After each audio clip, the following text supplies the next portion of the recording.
what God's been doing in my life and what He's already done in my life. So as Miss Bennett said, I'm pretty new here to Linfield. I moved here from Canada as a junior. And moving to California and coming to Linfield has been just a really big part of my testimony, and my experiences here have really shaped who I am today. Before I moved to Temecula, I lived in a place called Vancouver. Have any of you been there? Yeah, my family, yeah. It's beautiful, hey? Yeah, so I love growing up there, right on the water, at the foot of the mountains. But Vancouver has a really big problem in that it's a very godless city. It's definitely unlike the Bible Belt we live here in Temecula. As a freshman in high school, I quickly discovered that the sole purpose in life of my peers was to be popular, prove yourself worthy of attention, and most importantly, party it up. I was told that it was good to experiment, to live in the moment, and to do anything I wanted. As long as it made me happy, it was okay. So that's, and it wasn't a good choice. The thing I'm most ashamed of during I professed Christ with my lips when I denied Him with my lifestyle. I denied God every day by the words I spoke, and the way I dressed, and the things I did when I thought He wouldn't see me. And yet I still went to church every Sunday, and I called myself a Christian. Eventually, my sin caught up with me, which sin always does, and I was absolutely defeated by it. And after defeat comes despair, and when you live in despair, separated from God, you eventually will reach the point of desperation. But the beautiful thing about my desperation is that's where God delivered me.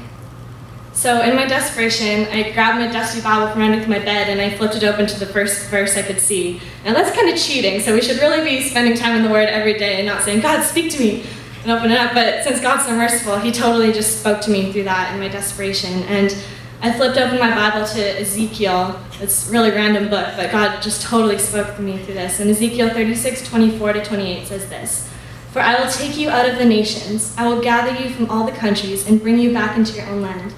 I will sprinkle clean water on you, and you will be clean. I will cleanse you from all your impurities and all of your idols. I will give you a new heart and put a new spirit in you.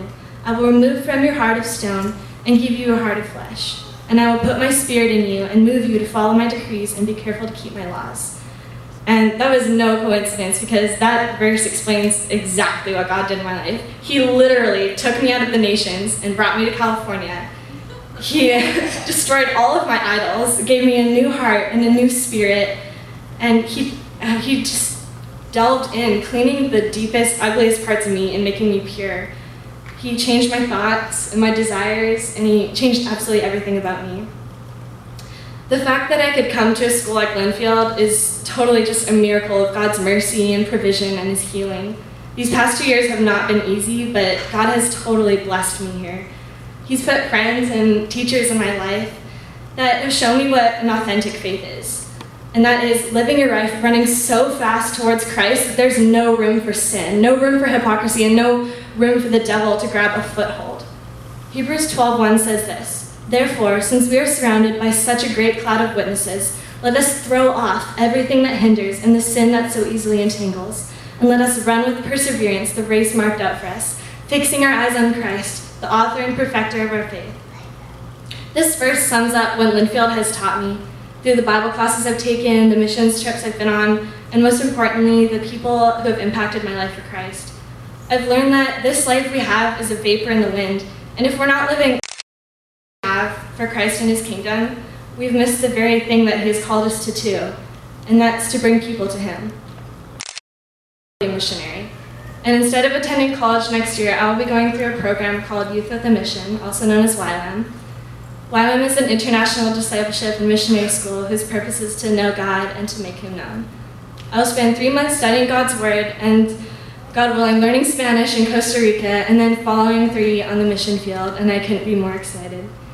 God has a race marked out for each and every single one of you, and I'm so excited to see where He takes all of you guys. I'm so thankful that I've gotten to be a part of this Linfield family for the past few years. I want to thank my mom and dad for just working so hard to send me here, and I want to thank all my teachers for having such a big influence in my life. Just to name a few: Mama Carol, I just want to thank you for always hearing me out and praying for me. Senora Ortega, you've been Jesus in disguise for me, and I just want to thank you for showing me what it really looks like to love others like Christ does. Dr. Young, you've shown me what a true kindness is through your mercy and compassion. And Senora, Thank you for always understanding me and brightening my day. I could do a whole other speech just thanking the faculty because they're all so amazing. So I just want to thank you guys just for being a part of my life and just making these past 2 years wonderful. And I'm so excited to see what God does in each and every single one of your lives. And with that, I want to invite up my good friend Yosh Pandy to share his story.